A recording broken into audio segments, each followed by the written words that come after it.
All right, and right now, we're keeping the Mardi Gras spirit alive in our Louisiana Legends segment. Colby is joining us. We're continuing our Mardi Gras history. Yeah, diving back in a little deeper. So in 1699, King Louis XIV of France, who was the Sun King or the House of Bourbon, they already had their established Mardi Gras traditions there, in France and in Paris. But he sent in 1699 Bienville and Iberville to basically, hold on to his claim to Louisiana as a territory.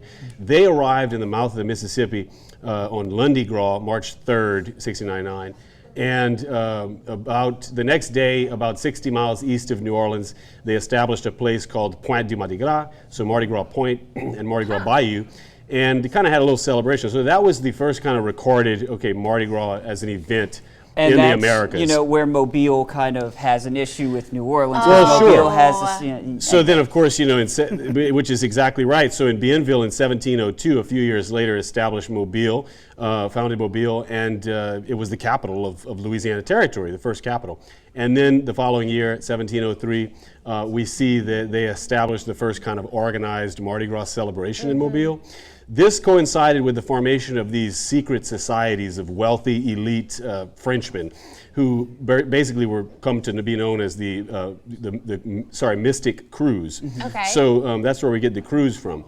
They would throw these lavish and extravagant balls, in parties and parades, and that's where that formed.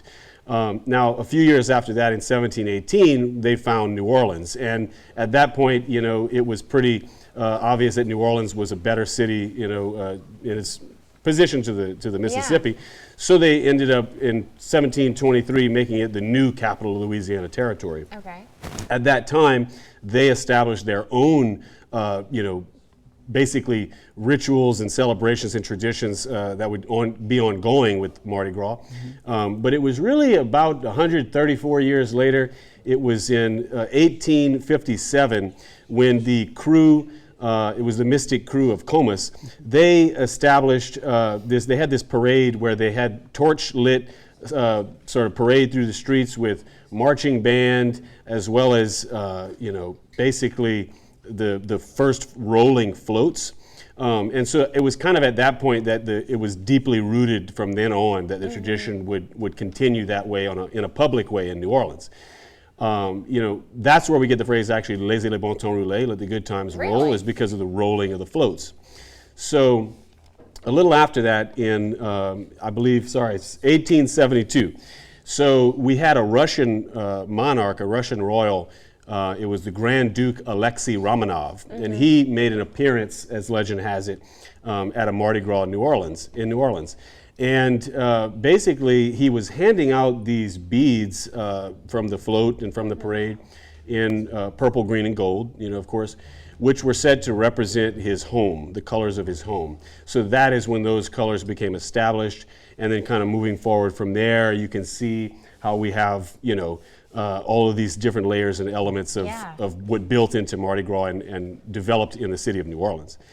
Over time, the tradition became more and more democratized, where essentially the poor members of society, the less wealthy, started to form their own traditions that would become no less prominent than the traditions of those wealthy elite mystic crews, such as the balls. And that's what we'll dig into a bit more next time, such as our own, Cajun Curry de Mardi Gras.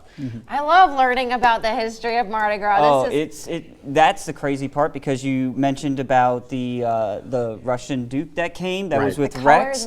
Then Rex not only established the colors, but also the official anthem of Mardi Gras, If I Ever Cease to Love. Fun fact. Thank you for that. New. Colby, thank you so much for sharing your knowledge with us. Look forward to next time, yeah. Of course. Guys, we have a great show in store. You have weather coming up? I do. We got some more weather to talk about. Rain chances coming back into play. But right now, drying out in Church Point.